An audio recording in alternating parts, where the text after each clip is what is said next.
Alright, off meta assault rifle trickster. It's quite fun actually. And let's take you down. And let's take you down. Good fun. Alright, and we got gold on 9 minutes, quite respectable. Definitely viable. What's up everyone, and welcome back to another video. My name's Ben Lee. I make multiple videos on Outriders every single week, and I've also started live streaming. It's been going incredibly well, and the support has been amazing, so if you guys are interested in that, be sure to go down and hit that subscribe button, also hit that like button. The streaming has been right here on YouTube, so you don't even have to leave the platform. Very convenient, so hit that subscribe button, you'll be able to be notified when I go live. Don't be like Dave here. Come on, Dave. You can do it. But with all that out of the way, today guys, I've got something really exciting for you. It's probably one of the most requested video I've had so far, and it's to make an off-meta trickster build without using shotguns, because there's a bunch of people in the community out there that do not want to use shotguns. They want to use an assault weapon of some kind. So I spent ages on stream last night trying to figure out a way to make an assault weapon of some kind viable, dealing tons of damage, but also be able to get you through CT15 content and also hit gold. And I ran into a bit of a brick wall in testing, and it was great fun doing it live on stream and getting your guys' suggestions. You guys know who you are, and a big thank you there. I'm just going to be completely honest with you guys, I couldn't kill the blood merchant in the runs that I did, and I did quite a few, and there was a couple times in his second phase I actually got him down to like 10% HP, and then I died, and it was really tough. And this is an off meta build, and you know, meta is better for reasons because it works, and it works really well, but I really wanted to get a build that would allow you guys to do any map on CT15 content. However, I feel with this build, the only two that you would probably struggle with, apart from Eye of the Storm, would be Frontline because of the Moloch fight, and also Paxian Homestead because of the Blood Merchant boss. Every other map that I did, I was able to get gold, apart from the exception of Boomtown where I was 2 seconds off, and I reckon that if I'd done a couple more runs, I would have been able to get gold. It was a bit tougher. I mean, it's only 2 seconds. You'd be able to shave that off. It wasn't a perfect run for me anyway, and you could still potentially improve the gear a bit more. I'm going to be doing more experimentation with this, and I'm going to try and come up with potentially something better.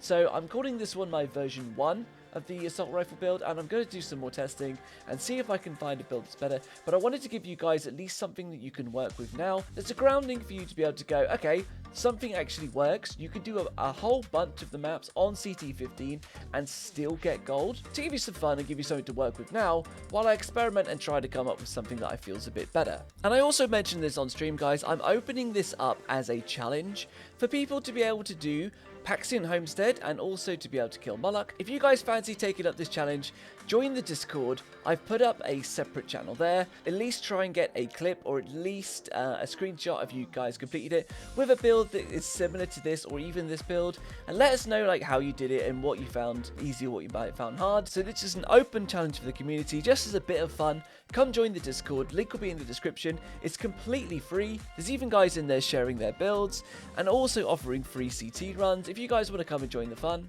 then hit up that link and off we go. Alright guys, so we're at the skill tree and we're using twisted rounds. This one is obviously mandatory for this build. This is where you're going to get an absolute ton of your damage from, so twisted rounds. Venator's Knife, this one I have been playing around with.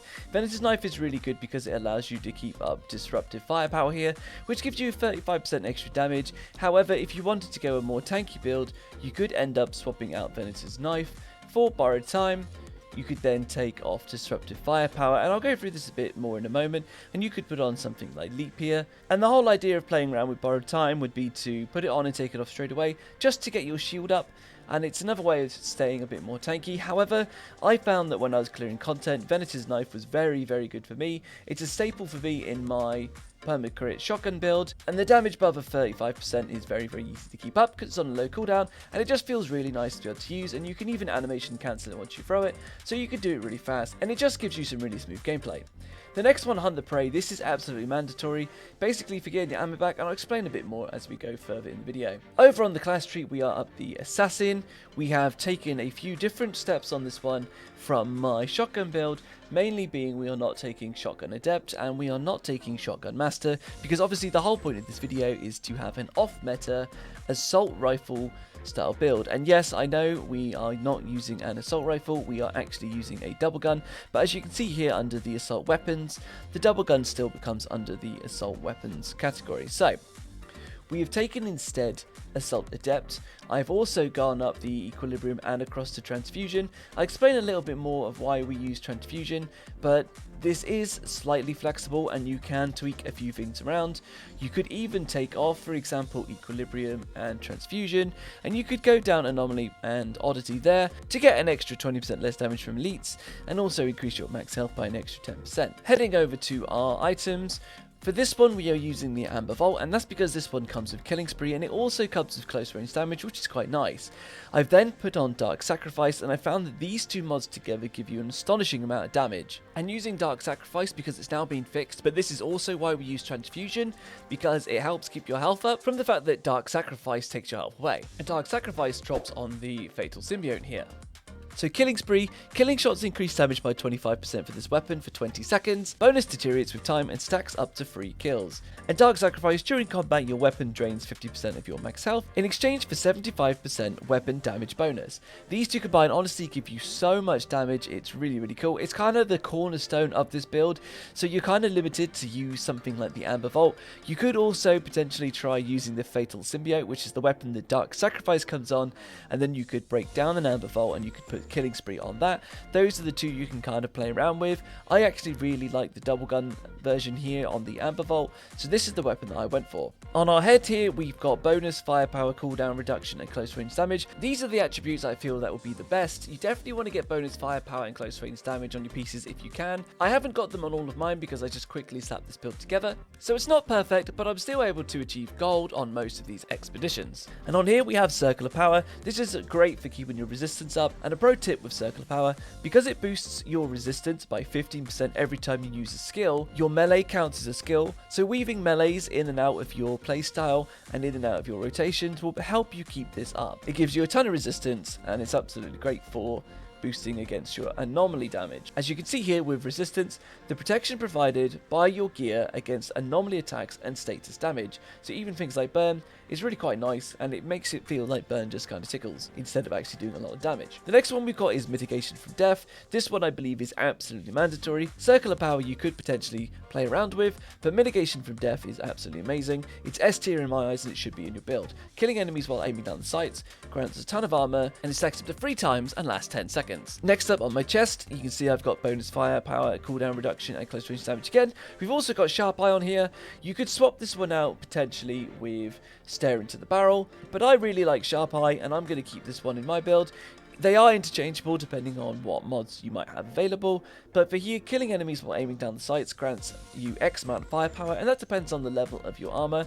For 20 seconds and it stacks up to 3 times. It grants you a ton of damage and it's really good. Next up I've got Personal Space, and this grants you 15% bonus to close range weapon damage, and it's just really nice, but again you could end up swapping out Personal Space with something like Stare into the Barrel, but that choice would be up to you. On my pants here, this isn't a god roll piece because I'm just using it and I'm a bit lazy to try and get, for example, cooldown reduction on this piece, but you could farm it up and get something else. However, it comes with Ammo Bargain and this is why I'm using it. So Ammo Bargain with Twisted Rounds, while the skill is active, killing shots replenish 20% of your ammo in your magazine. This is absolutely huge and it makes a massive difference. I know 20% might not sound like it's much, but trust me guys, it's absolutely massive.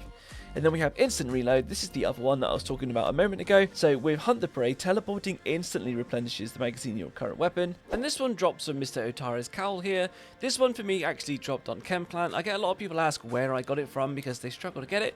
But yeah, Chemplant it was for me. This skill is absolutely mandatory with this build. It will allow you to keep your ammo up all the time, even if you're not killing things. But this is also the skill that allows this build to be very co-op friendly, because even if you're not killing things, because in multiplayer, the enemies are a lot tougher to kill, so maybe Ammo Bargain's not proccing as much, but it allows you to not even kill things, but you can still keep your ammo up. So an S tier mod in my eyes for Trickster, and it really allows you to start experimenting around with other things as a Trickster. Next up, I'm wearing the Gauntlets of the Cannibal. I know this one doesn't have close range damage on, but again, for my first set of experimentation, I haven't actually got a piece that I found that I could swap these in and out and actually put Captain Hunter on another mod slot somewhere. Ideally, you don't want skilled life leech, it's a bit of a wasted one there, but I'll see what I can do to keep farming up some pieces. But on here we're using Captain Hunter because it comes with it. So Captain Hunter increases your damage against elites by 25%.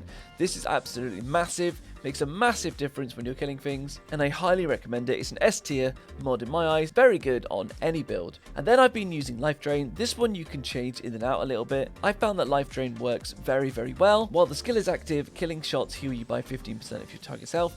This one you can actually pick up from Tiago, from one of the legendary pieces of armor that he sells. It's really easy to get. All you've got to do is farm up some drop pod resource and you'll be able to get it. And it basically just equates to when you kill something, you're at full health. On my boots here, I've got Bloodlust. This one is absolutely mandatory, so killing shots increase your firepower by X amount. Stacks up to 3 times. It's an amazing mod. It's S tier in my eyes for a firepower based build. It's quite easy to get because it's only tier 2, so definitely make sure you're using Bloodlust.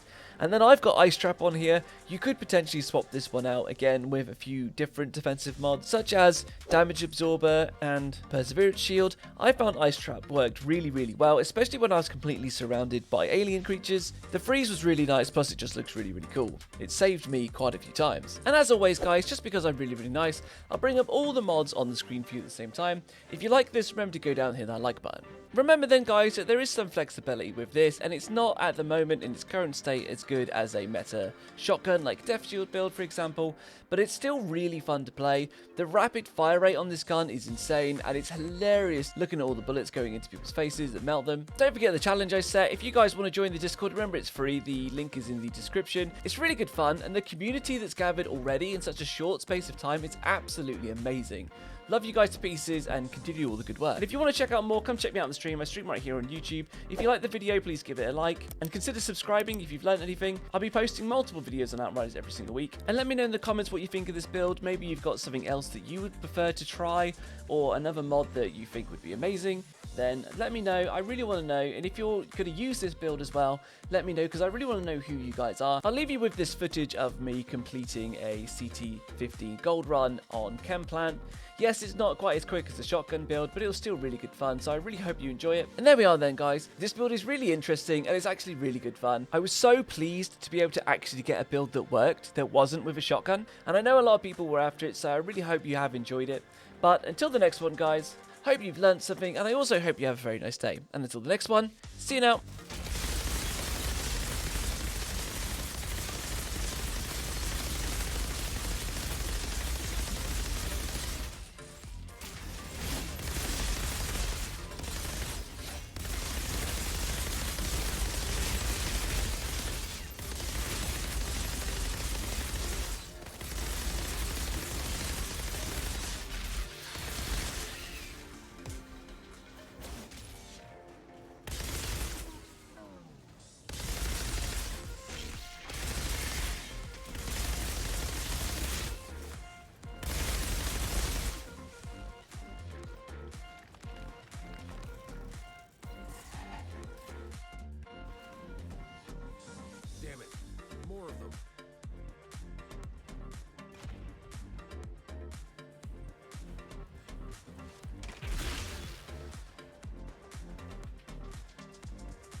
about those energy spikes?